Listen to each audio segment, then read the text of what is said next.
Hi all, welcome back to Educare app. So ഇന്നത്തെ ക്ലാസ്സിൽ നമ്മൾ ഡിസ്കസ് ചെയ്യുന്ന ടോപ്പിക്ക് ഇൻ്റർനാഷണലൈസേഷൻ ആണ്. Okay, so we know that the new era of industrialization and supportive government policies result in the expansion of boundaries and horizon of the companies. The aim of every firm is to move towards internationalization. And therefore, it becomes important to understand the process of internationalization. Internationalization is termed to be a process where business organizations get involved in international markets. And most of the business houses in the contemporary world initiate their operations domestically, and as they grow, they start expanding and they slowly internationalize, resulting in thinning the boundaries and changing their landscapes. Okay. അപ്പോൾ നമുക്കറിയാം ഇന്നത്തെ കാലഘട്ടം അല്ലെങ്കിൽ industrialisation വന്നതോടുകൂടിയും നമ്മുടെ ഗവൺമെൻറ്റിൻ്റെ support വർദ്ധിച്ചതും കാരണം നമുക്ക് ഒരുപാട് ഓപ്പർച്യൂണിറ്റീസ് ഉണ്ടായി അല്ലെ കമ്പനീസിന് അവരുടെ നാഷണൽ ബൗണ്ടറീസിൽ നിന്നും പുറത്ത് പോയി അവർക്ക് ട്രേഡ് ചെയ്യാൻ അല്ലെങ്കിൽ അവർക്ക് ബിസിനസ് ചെയ്യാനുള്ള ഓപ്പർച്യൂണിറ്റീസ് വർദ്ധിച്ചു അല്ലേ. ഇപ്പോൾ എല്ലാ ഫേമിൻ്റെയും ഒരു സാധാരണ തുടങ്ങുന്ന ഏതൊരു ഡൊമസ്റ്റിക് ഫേമിൻ്റെയും ഒരു ലക്ഷ്യമായിട്ട് മാറിയിരിക്കുകയാണ് ഇൻ്റർനാഷണലൈസേഷൻ എന്ന് പറയുന്നത് അല്ലേ. അപ്പോൾ എന്താണ് ആ പ്രോസസ്സ് ഓഫ് ഇൻ്റർനാഷണലൈസേഷൻ എന്ന് നമ്മൾ അറിഞ്ഞിരിക്കണം. അപ്പോൾ ജനറലി ഇൻ്റർനാഷണലൈസേഷൻ എന്ന് പറഞ്ഞു കഴിഞ്ഞാൽ ഒരു പ്രോസസ്സാണ് where the business organisation is involving in international markets. അപ്പോൾ എപ്പോഴൊക്കെ ബിസിനസ് ഇൻ്റർനാഷണൽ മാർക്കറ്റിൽ ഇൻവോൾവ് ചെയ്യുമോ അല്ലെങ്കിൽ എപ്പോഴാണ് ആ ഒരു different stages of evolution as the get into the international market is known as what internationalization എന്ന് പറയുന്നത്. ഓക്കെ, അപ്പോൾ മിക്കവാറും ഉള്ള ബിസിനസ് ഹൗസ് കണ്ടംപററി വേൾഡിലുള്ള ബിസിനസ് ഹൗസസ് ഒക്കെ അവരുടെ ഓപ്പറേഷൻസ് ഡൊമസ്റ്റിക്കലി അവർ ഇനിഷ്യേറ്റ് ചെയ്തതിന് ശേഷം പിന്നീട് അവർ എന്ത് ചെയ്യുന്നു, they expand into what they slowly internationalise അല്ലെ, പിന്നീട് അവർ ഇൻ്റർനാഷണലൈസേഷനിലേക്ക് അവർ പോവുകയാണ് ചെയ്യുന്നത്. ഓക്കെ, അപ്പോൾ അത് ക്ലിയർ ആയെന്ന് വിശ്വസിക്കുന്നു. So what are the reasons for this internationalization? So internationalization for most of the business is availability of large but dynamic market involving severe competition. The reasons for internationalizations are many and vary from organization to organization. Some of the various reasons of internationalizing is, അപ്പോൾ നമുക്ക് internationalisation ചെയ്യണമോ വേണ്ടെന്ന് ചോദിച്ചു കഴിഞ്ഞാൽ നമുക്ക് ഒരുപാട് answers ഉണ്ട്. നമുക്ക് വേണമെങ്കിൽ ചെയ്യാം, വേണമെങ്കിൽ ചെയ്യണ്ട എന്നുള്ളത് തന്നെയാണ്. ബിക്കോസ് അത് depends upon the what strategy of the business ഓർഗനൈസേഷനാണ്. എങ്കിലും മിക്ക ഓർഗനൈസേഷൻസും they expand to new economies after becoming successful as internationalisation is often use to reduce the cost of operations. അപ്പോൾ ഡൊമസ്റ്റിക്കലി തുടങ്ങുന്ന ഏതൊരു കമ്പനിക്കും അവർക്ക് ഒരുപാട് മൾട്ടിപ്പിൾ ഓപ്പർച്യൂണിറ്റീസ് അവൈലബിൾ ആണ് ഇൻ്റർനാഷണൽ മാർക്കറ്റ്സിൽ. അപ്പോൾ അവർക്ക് ലാർജ് സ്കെയിൽ എക്കോണമീസിൻ്റെ അഡ്വാൻറ്റേജ് എടുക്കാം. ഒത്തിരി അഡ്വാൻറ്റേജസ് അവർക്കുണ്ട് അല്ലേ. അവരുടെ കോസ്റ്റ് ഓഫ് ഓപ്പറേഷൻസ് കുറയ്ക്കാൻ പറ്റും. അവരുടെ കറൻസീസിൽ വരുന്ന ചേഞ്ചസ് അവർക്ക് ഫ്ലക്ച്വേഷൻസ് അവർക്ക് ഓവർകം ചെയ്യാനായിട്ട് സാധിക്കുന്നു. അങ്ങനെ ഒരുപാട് തരത്തിലുള്ള ബെനിഫിറ്റ്സുകൾ ഈ ഇൻ്റർനാഷണലൈസേഷനിലൂടെ അവർക്ക് ലഭിക്കുന്നുണ്ട്. അപ്പോൾ അതിൻ്റെ ഒരു കാര്യങ്ങളൊക്കെയാണ് നമ്മൾ ഇപ്പോൾ പറയാൻ പോകുന്നത്. So most of the organizations, they expand their business to new economies after becoming successful, because as internalization is often used to reduce the cost of operations. അതുപോലെ തന്നെ business with high overhead cost, they tend to cut down the cost that have deflated currencies and lower the input cost, especially the labour cost. അപ്പോൾ labour cost കുറയ്ക്കാനും cost of operations reduce ചെയ്യാനും overhead cost കൂടുതലുള്ളവർക്ക് അത് കുറയ്ക്കാനും ഒക്കെ നമുക്ക് internationalisation help ചെയ്യുന്നു എന്നുള്ളതാണ്. ആൻഡ് ഈ ഇൻ്റർനാഷണലൈസേഷനിലേക്ക് ആഗ്രഹിക്കുന്ന ഫേംസുകൾ എന്താ ചെയ്യുന്നത്, they look for countries with low cost of living which leads to low manpower cost and ultimately cheaper cost of production, thereby giving a financial advantage to the firm. അപ്പോൾ ഈ ഇൻ്റർനാഷണലൈസേഷനിലേക്ക് വരുന്ന കൺട്രീസുകൾ എന്ത് ചെയ്യും, അവർ low cost of living ഉള്ള ഒരു രാജ്യം സെലക്ട് ചെയ്യുന്നു. അവിടെ മാൻ പവർ കോസ്റ്റും കുറവായിരിക്കും. അങ്ങനെ അവർക്ക് ലോവർ കോസ്റ്റിൽ അല്ലെങ്കിൽ ചീപ്പർ കോസ്റ്റ് പ്രൊഡക്ഷനിലെ സാധനങ്ങൾ ഉൽപ്പാദിപ്പിക്കാനായിട്ട് സാധിക്കുന്നു. അതുവഴി അവർക്ക് ഫിനാൻഷ്യൽ അഡ്വാൻറ്റേജ് ഉണ്ടാകുന്നു. ഓക്കെ, അപ്പോൾ ഇൻ്റർനാഷണലൈസേഷൻ എന്തൊക്കെ തരത്തിലുള്ള ബെനിഫിറ്റ്സ് ആണ് നമുക്ക് തരുന്നത് to the organisation? Okay, they give us diversification, economies of scale, നമുക്ക് ഗവൺമെൻറ് ഇൻസെൻറ്റീവ്സ് ഒരുപാട് കിട്ടുന്നു, മാർക്കറ്റ് ഗ്രോത്ത് ഉണ്ടാകുന്നു, ജോയിൻറ്റ് വെഞ്ചർ ഓപ്പർച്യൂണിറ്റീസ് ഉണ്ടാകുന്നു, ആൻഡ് സാച്ചുറേറ്റഡ് ഡൊമസ്റ്റിക് മാർക്കറ്റ്സിലേക്ക് നമ്മൾ പോകുന്നു. അപ്പോൾ ഇത് ഇമ്പോർട്ടൻ്റ് ആണ്. എന്താ പറയുന്നത്, ഇൻ്റർനാഷണലൈസേഷൻ്റെ പ്രധാനപ്പെട്ട റീസൺസ് എന്ന് പറയുന്നത് diversification, economies of scale, government initiatives, market growth, joint venture opportunities and saturated domestic markets. അപ്പോൾ ഞാൻ ഓരോ പോയിന്റും എക്സ്പ്ലെയിൻ ചെയ്തു തരാൻ പെട്ടെന്ന് തന്നെ. ഒന്ന്, ഡൈവേഴ്സിഫിക്കേഷന് ഹെൽപ്പ് ചെയ്യുന്നു. അപ്പോൾ ഇൻ്റർനാഷണലൈസേഷൻ ചെയ്യുമ്പോൾ നമുക്ക് എന്ത് ചെയ്യാനായിട്ട് സാധിക്കുന്നു? It helps in what? Diversification. What is diversification? It is entering into new and sometimes related industry for the growth and profitability of the business. Types of diversification includes entering into new business or industry.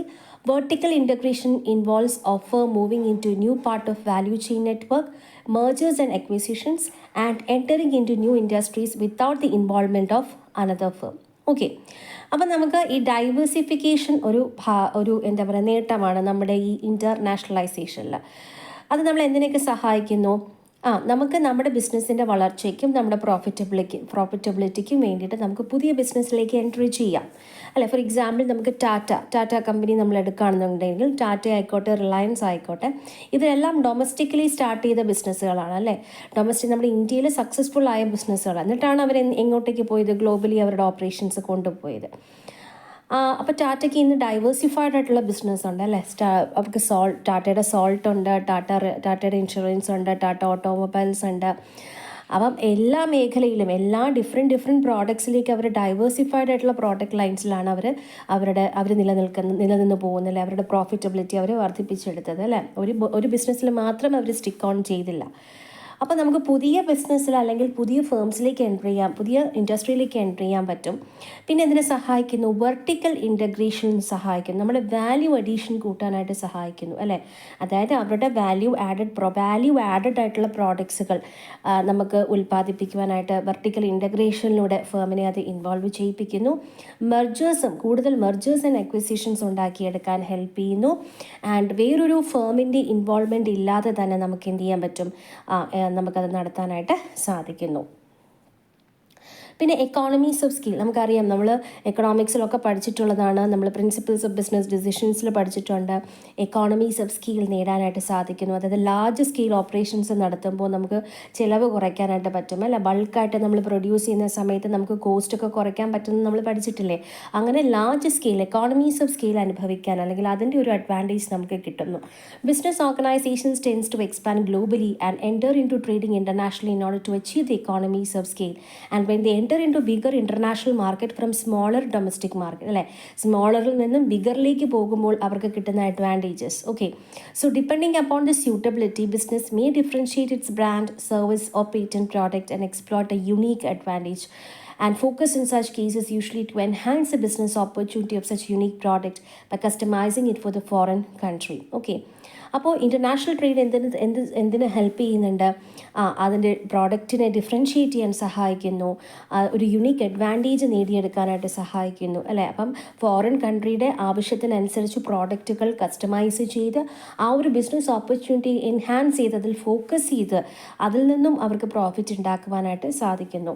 It provides opportunities for the business to achieve the economies of skill by taking up the opportunities which provides better growth opportunities, especially by entering into bigger markets with higher demand for its products when compared to domestic market. അപ്പോൾ താങ്കൾ domestic മാർക്കറ്റിൽ നിലനിന്നിരുന്നാൽ കിട്ടിയേക്കാവുന്ന കസ്റ്റമേഴ്സിനേക്കാളും കൂടുതൽ പേരെ അവർക്ക് കിട്ടുന്നു. ഏതിലൂടെ? International ട്രേഡിലൂടെ കൂടുതൽ profit അവർക്ക് കിട്ടുന്നു. ഓക്കെ, അത് എന്താ പറയുക, അത് പല രീതിയിൽ അവർക്ക് അതിൻ്റെ ഡിഫറൻഷ്യേറ്റിംഗ് അഡ്വാൻറ്റേജ് എടുക്കാം.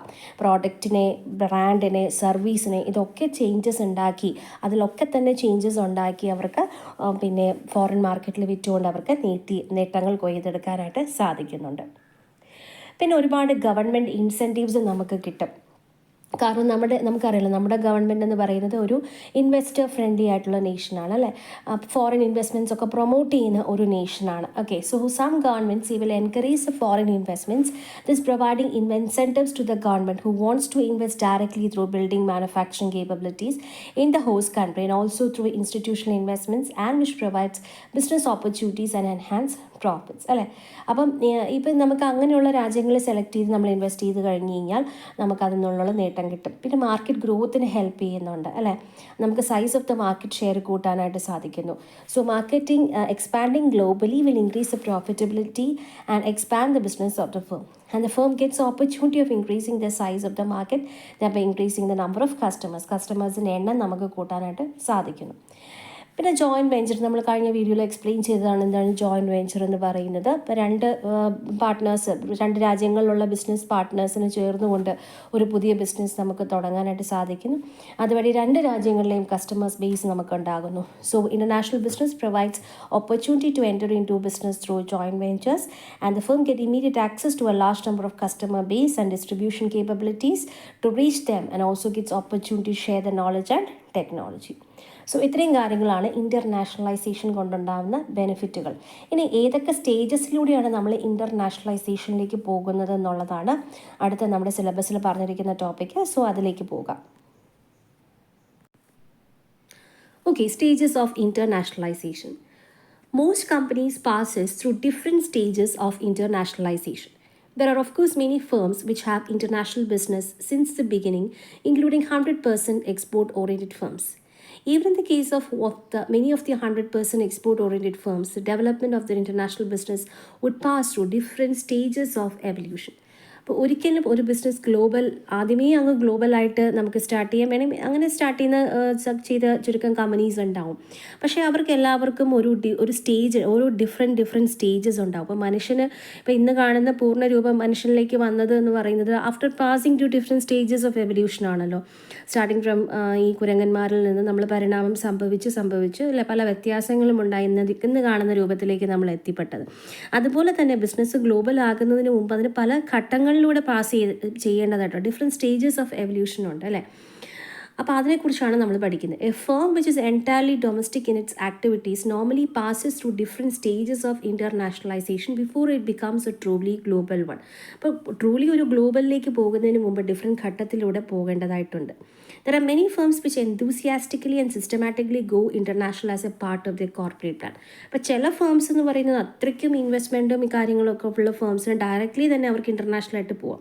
പക്ഷേ in case of many firms that initial attitude towards international business will be passive and they get into international business in response to get some external stimuli.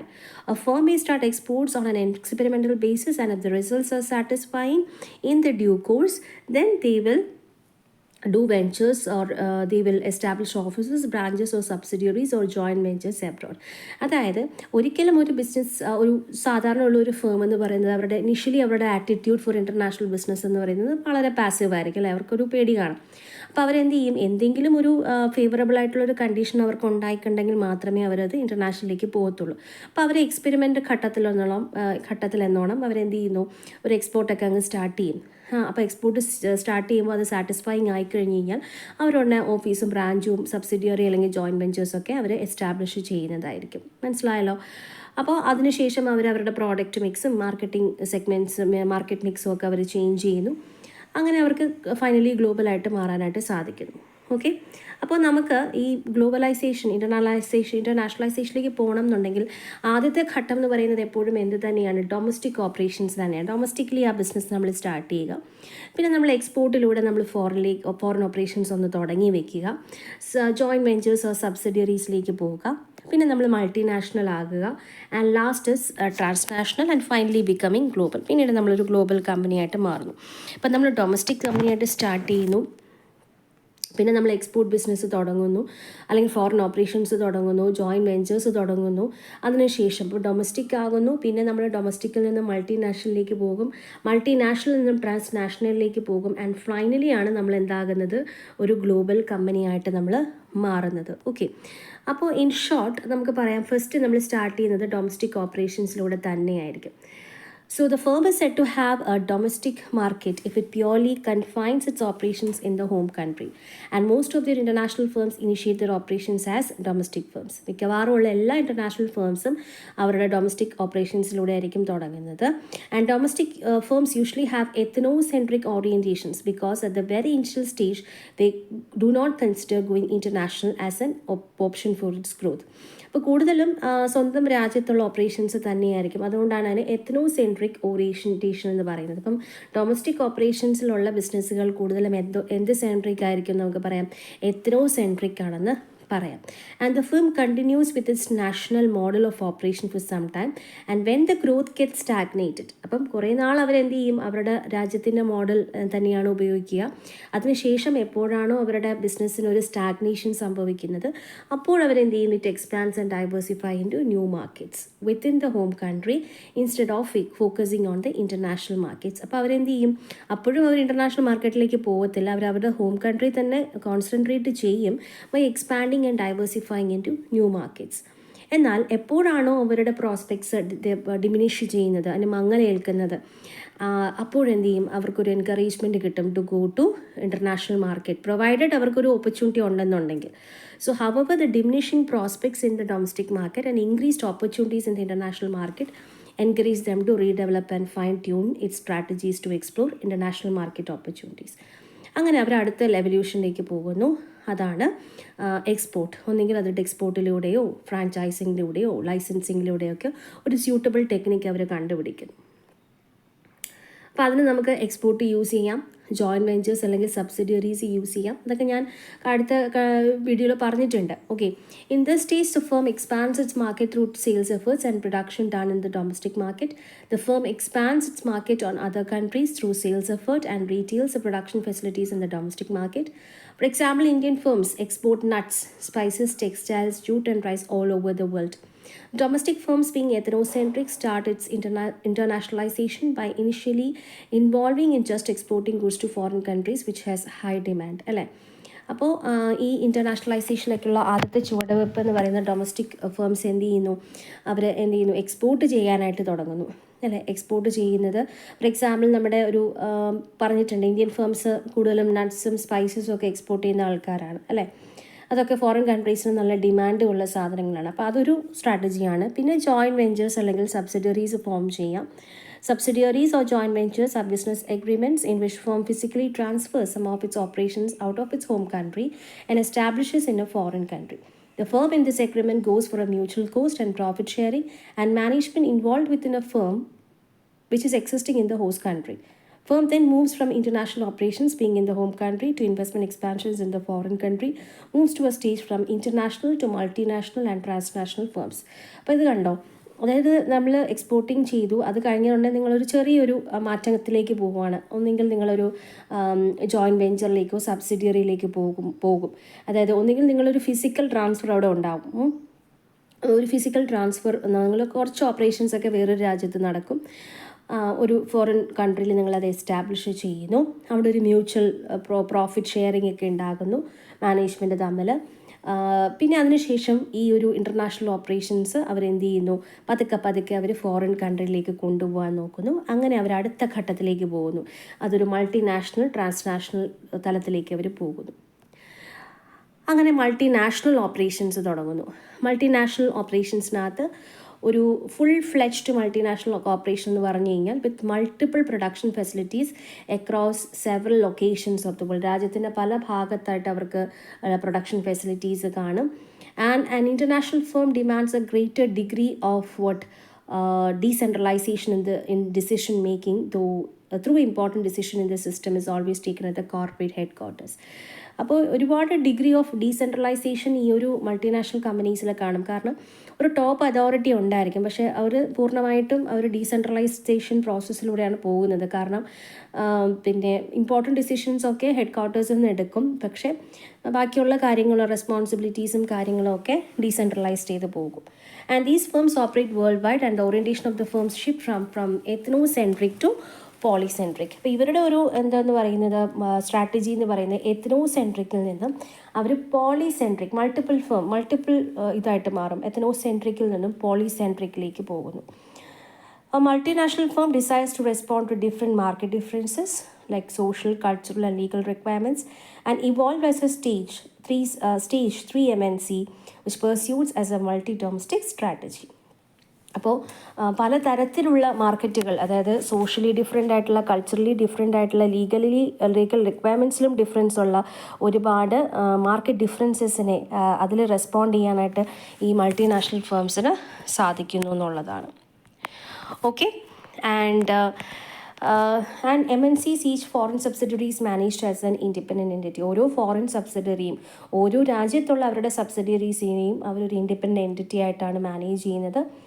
And the subsidiaries are part of regional structure in which every country has its own organizations and reports to the world headquarters. അപ്പോൾ ഓരോ രാജ്യത്തും അവർക്ക് അവരുടെ subsidiaries കാണും, ഒരു regional vice കാണും. എന്നിട്ട് അവർ ഇതിനെ മൊത്തം ആർക്ക് റെസ്പോൺസിബിൾ ആയിരിക്കും? ഒരു കോർപ്പറേറ്റ് വേൾഡ് ഹെഡ്ക്വാർട്ടേഴ്സിന് റെസ്പോൺസിബിൾ ആയിരിക്കും. ആൻഡ് ഫൈനലി ട്രാൻസ്നാഷണൽ ഓപ്പറേഷൻസിലേക്ക് അവർ പോകുന്നു. അവർ ഗ്ലോബൽ എഫിഷ്യൻസി നേടിക്കഴിയുന്നു, ലോക്കൽ റെസ്പോൺസീവ്. അപ്പം എന്താണ് ട്രാൻസ്നാഷണൽ കമ്പനീസ് എന്ന് ചോദിച്ചു കഴിഞ്ഞാൽ, firms which achieve global efficiency and local responsiveness are called transnational firms. And these firms are highly decentralized ആയിരിക്കും in terms of decision making. Every transnational business unit has the freedom to take its own decisions with every minimum control from the corporate headquarters. But there is no pure transnational firm and these firms satisfy the characteristics of global corporations. അതായത് ഈ transnational operations എന്ന് പറഞ്ഞാൽ fully decentralised ആണെന്ന് നമ്മൾ പറയുമെങ്കിലും അല്പസ്വല്പം control എന്താ കാണും, കുറച്ച് minimum control from the corporate headquarters കാണുന്നതായിരിക്കും. സോ ഈ ട്രാൻസ്നാഷണൽ എന്ന് പറയുന്നതാണ് ഈ ഗ്ലോബലായിട്ട് ഫുള്ളി ഗ്ലോബലായിട്ട് മാറുന്നു. അവരെന്താണ് ഏതൊരു രാജ്യത്തിൻ്റെയും റിക്വയർമെൻറ്റ് മീറ്റ് ചെയ്യാൻ പാകത്തിന് അവരുടെ പ്രോഡക്ട്സിന് കഴിയുന്നു എന്നുള്ളതാണ് ട്രാൻസ്നാഷണൽ ഓപ്പറേഷൻസിൻ്റെ പ്രത്യേകത എന്ന് പറയുന്നത്. അപ്പോൾ ഇതിൻ്റെ ആട്രിബ്യൂട്ട്സ് എല്ലാം കൂടെ നമുക്കൊരു ടേബിൾ വൈസ് നമ്മൾ കാണിച്ചിട്ടുണ്ട്. ഡൊമസ്റ്റിക്കിൻ്റെ ആണെന്നുണ്ടെങ്കിൽ എങ്ങനെയായിരിക്കും? Purely strategy model purely domestic ആയിരിക്കും. ഇൻ്റർനാഷണൽ കോർഡിനേറ്റഡ് ഒരു ഫെഡറേഷൻ ഉണ്ടാവും. ഗ്ലോബൽ സെൻട്രലൈസ്ഡ് ഹബ് ഉണ്ടാവും. ട്രാൻസ്നാഷണൽ ആണെങ്കിൽ ഒരു ഗ്ലോബൽ ഇൻ്റഗ്രേറ്റഡ് നെറ്റ്വർക്ക് ഉണ്ടാവും അവർക്ക്. അപ്പം ഡൊമസ്റ്റിക്കിനാണെങ്കിൽ മോഡൽ എന്ന് പറയുന്ന അവരുടെ പ്യോർലി ഡൊമസ്റ്റിക് നാഷണൽ മോഡൽ തന്നെ യൂസ് ചെയ്യും. ഇൻ്റർനാഷണൽ ആണെന്നുണ്ടെങ്കിൽ ഒരു കോർഡിനേറ്റഡ് ഒരു ഏകീകരിക്കപ്പെട്ട ഒരു ഫെഡറേഷൻ കാണും. ഗ്ലോബൽ ആണെന്നുണ്ടെങ്കിൽ അവർക്കൊരു സെൻട്രലൈസ്ഡ് ആയിട്ടുള്ള ഒരു ഹബ്ബ് ഉണ്ടാവും. ഒരു നെറ്റ്വർക്ക് കാണും. പിന്നെ view of the world domestic country അവരുടെ ലോകത്തിൻ്റെ വീക്ഷണം എന്ന് പറയുന്നത് ഹോം കൺട്രി മാത്രമാണ്. ഇൻ്റർനാഷണൽ ആണെന്നുണ്ടെങ്കിൽ എക്സ്റ്റൻഷൻസ് ഓഫ് മാർക്കറ്റ്സ് ഉണ്ടാകും. And in case of global markets of resources ഉണ്ടാവും. ട്രാൻസ്നാഷണൽ ആണെന്നുണ്ടെങ്കിൽ ഗ്ലോബൽ മാർക്കറ്റ്സും റിസോഴ്സസും ഉണ്ടായിരിക്കും, രണ്ടും ഉണ്ടായിരിക്കും. പിന്നെ ഓറിയൻറ്റേഷൻ ഡൊമസ്റ്റിക് കൂടുതലും എത്നോസെൻട്രിക് ആണ്. ഇൻ്റർനാഷണൽ മിക്കവാറും എത്നോസെൻട്രിക് ആയിരിക്കും. ഗ്ലോബൽ മിക്സഡ് ആയിരിക്കും. ദെൻ ട്രാൻസ്നാഷണൽ ജിയോസെൻട്രിക് ആയിരിക്കും. ഓക്കെ, ആൻഡ് ഗ്ലോബലി ഉള്ളതായിരിക്കും. മനസ്സിലായോ? ദെൻ കീ അസറ്റ്സ്, അവരുടെ key assets located in the home country തന്നെയായിരിക്കും. ആൻഡ് ഇൻ്റർനാഷണൽ ആണെന്നുണ്ടെങ്കിൽ കോർ സെൻട്രലൈസ്ഡ് ആയിരിക്കും. ആൻഡ് ബാക്കിയുള്ള ആസ്പെക്ട്സ് ഒക്കെ ഡിസ്പേഴ്സ്ഡ് ആയിരിക്കും. കോറായിട്ടുള്ള കാര്യങ്ങളെല്ലാം ഹെഡ് ക്വാർട്ടേഴ്സിൽ തന്നെ ഉണ്ടാവും, ബാക്കിയെല്ലാം ഡിസ്പേഴ്സ്ഡ് ആയിരിക്കും. മൾട്ടിനാഷണൽ ആണെന്നുണ്ടെങ്കിൽ all in the home country ആയിരിക്കും except marketing or sourcing. And in case of the other one that is transnational dispersed interdependent and specialised. Dispersed ആയിരിക്കും, പക്ഷേ അവർ തമ്മിലൊരു ഇൻ്റർഡിപ്പെൻഡൻസി കാണും. സ്പെഷ്യലൈസ്ഡ് ആയിരിക്കും. And role of the country എന്ന് പറയുന്നത് single കൺട്രിയിലായിരിക്കും. മറ്റേ നെക്സ്റ്റ് വണ്ണിൽ എന്തായിരിക്കും? ഇൻ്റർനാഷണൽ മാർക്കറ്റിൽ പിന്നെ adopting and leveraging competencies. Then marketing or sourcing ആയിരിക്കും അടുത്ത സ്റ്റേജിൽ. Contributions of firms worldwide ഉണ്ടാവും. And in case of knowledge home country based ആയിരിക്കും. But in the case of international markets created at centre and transferred ആയിരിക്കും. സെൻറ്ററിൽ create ചെയ്യും, അത് മറ്റുള്ള സബ്സിഡറീസിൽ ട്രാൻസ്ഫർ ചെയ്യും. In case of multinational marketing develop jointly ആയിരിക്കും ആൻഡ് ഷെയർ ചെയ്യും അവർ. And all functions and developed and jointly develop ചെയ്യുന്നു, ജോയിൻ്റ്ലി ഷെയർ ചെയ്യുന്നു. സോ ഇത്രയും കാര്യങ്ങളാണ് നമ്മുടെ എന്തെന്ന് പറയുന്നത് attributes of firms at different levels. അതായത് ഓരോ സ്റ്റേജസ് ഓഫ് ഇൻ്റർനാഷണലൈസേഷനും അവരുടെ ആട്രിബ്യൂട്ട്സ് വരുന്നത്. അപ്പോൾ ജസ്റ്റ് ഒന്ന് നോക്കി വയ്ക്കുക.